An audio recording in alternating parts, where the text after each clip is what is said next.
Саламатсыңарбы, балдар? 同学们好，大家好。 Силер менен кайра эле эфирде Кытай тилин окуу курсу жана дагы биз Бишкек гуманитардык университетинин Конфуций институтунун Кытай тил мугалимдери мен Маметова Азиза Лауши жана дагы 我是来自比什凯克人文大学孔子学院的张彩燕老师。 ал эми биздин кичинекей конокторубуз 66 мектеп гимназиясынын 5А классынын окуучулары Утигенов Амир жана Руслан кызы Айдана. Балдар, анда сабагыбызды баштасак. Бүгүн 5-сабак. Бүгүнкү сабакта биз силер менен үй бүлө мүчөлөрү жөнүндө өтөбүз. Мисалы үчүн ата, апа деген сөздөр кандай болорун үйрөнүп алабыз. Анда келгиле баарыбыз азыр экранды карап, жаңы сөздөрдү кайталап алалы.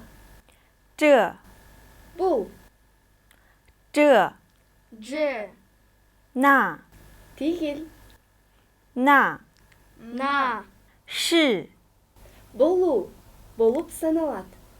是 是 爸爸 Ата, 爸爸 爸爸 妈妈 апа, 妈妈 妈妈 哥哥 байке, ага, 哥哥 哥哥 姐姐 эже, 姐姐 姐姐 弟弟 ини, 弟弟 弟弟 妹妹 сиңди, карындаш.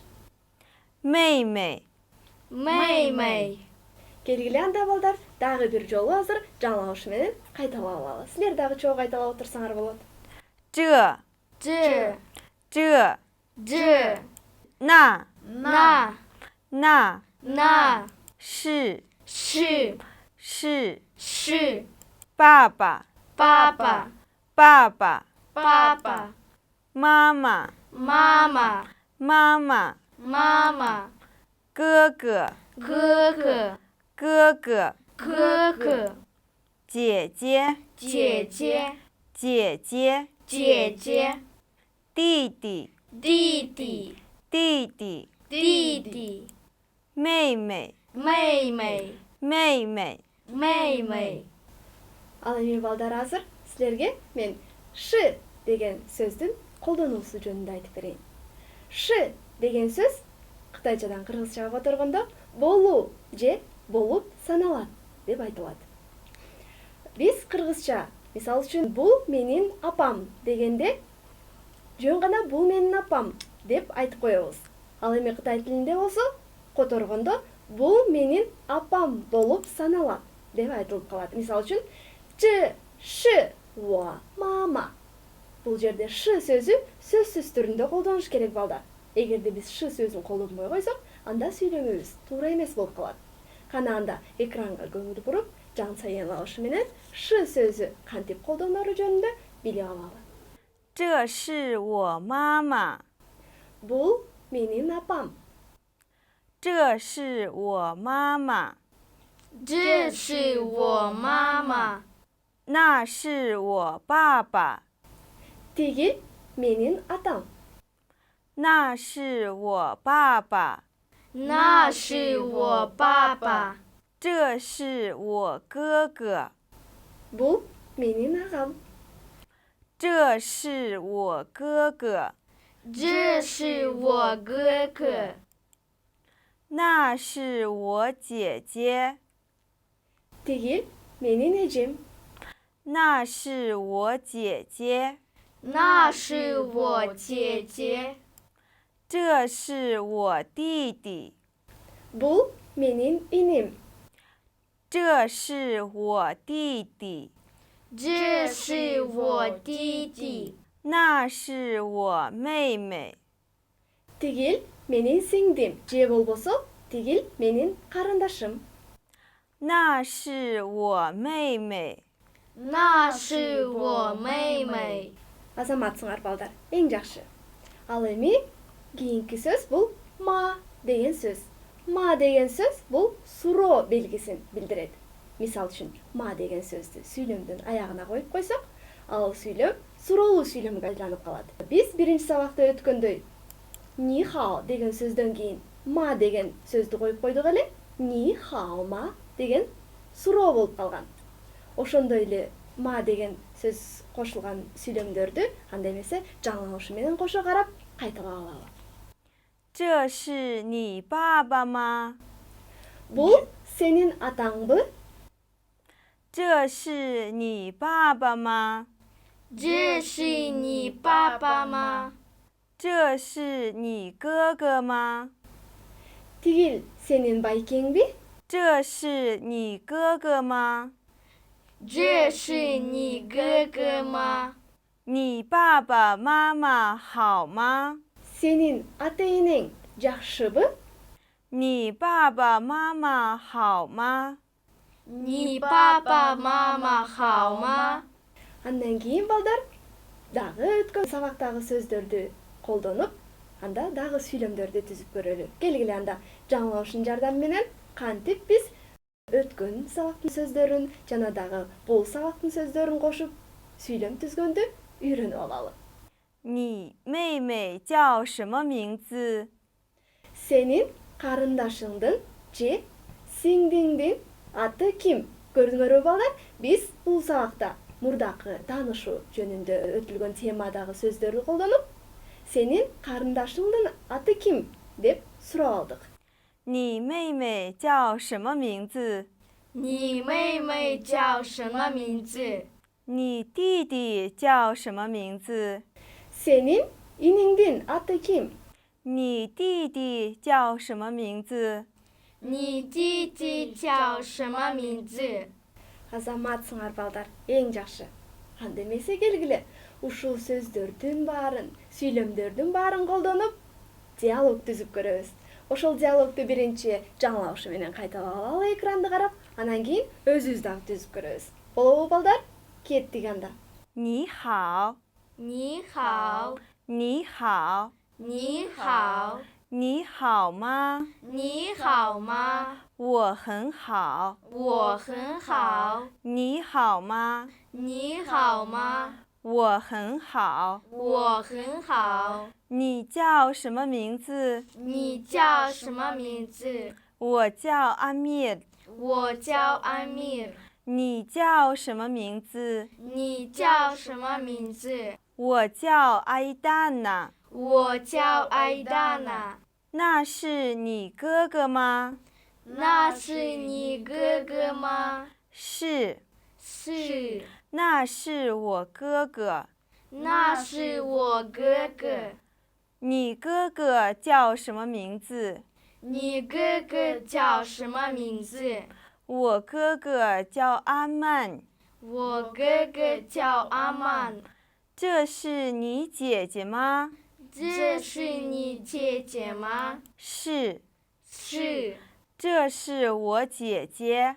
这是我姐姐。你姐姐叫什么名字？你姐姐叫什么名字？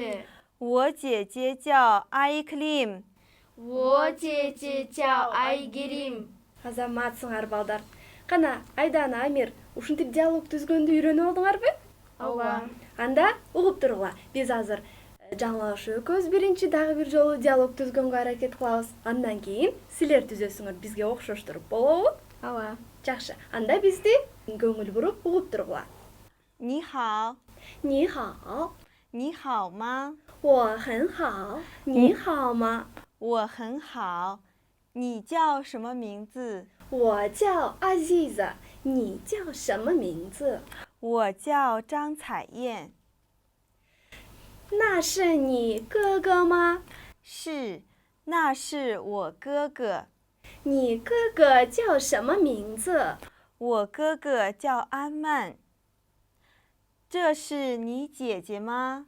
是，这是我姐姐。你姐姐叫什么名字？我姐姐叫 Jasgul。你爸爸妈妈好吗？我爸爸妈妈很好。Ушундай балдар. Көрдүңөрбү? Биз оңой эле жаңылыш экөөбүз мурдагы сабакта өткөн сүйлөмдөрдү, жаңы сөздөрдү колдонуп туруп сүйлөм түзүп алдык, диалог түзүп алдык. Анда эмесе Амир, Айдана, экөөңөр дагы түзүп көргүлөчү ушинтип. 你好，你好，你好吗？我很好，你好吗？我很好。你叫什么名字？我叫安米尔，你叫什么名字？我叫Айдана. Болуптур балдар. Анда Амир менен Айдана бүгүнкү сабакты дагы анча жакшы түшүнүшө элек окшойт. Анда мен дагы бир жолу силерге ш деген сөздү айтып кетейин. Балдар, ш деген сөз дагы оба деген маанини билдирет. Мисалы үчүн, 这是你姐姐吗? деп суроо бергенде силер болсо ш, 这是我姐姐 деп айтсаңар болот. Ш деген сөз бул оба дегенди билдирет. Же болбосо жөн гана на ш ни哥哥吗дегенде жөн гана ш деп койсоңор болот. Бул деген оба деген сөздү билдирип калат. Андан кийин балдар дагы бир жолу анда силер менен Айдана, Амир жана силер кошулуп барыңар жаңы ушунун артынан кайталап жаңы сөздөрдү билип алалы. 这那是爸爸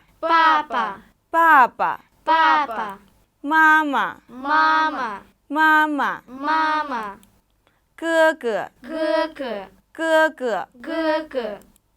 姐姐弟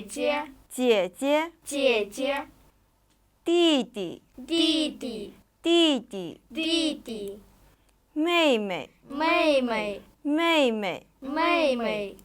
Азаматсыңар балдар. Анда эмесе келгиле баарыбыз чогулуп туруп экранды карап, жаңы ушу менен кошо ушул сабактын жаңы сөздөрүнүн айрым үнсүз жана үндүү тугуштарын кайталап алалы.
Азаматсыңар балдар. Эң жакшы. Рахмат Жансайын Лаушы сизге. Эчтегемез.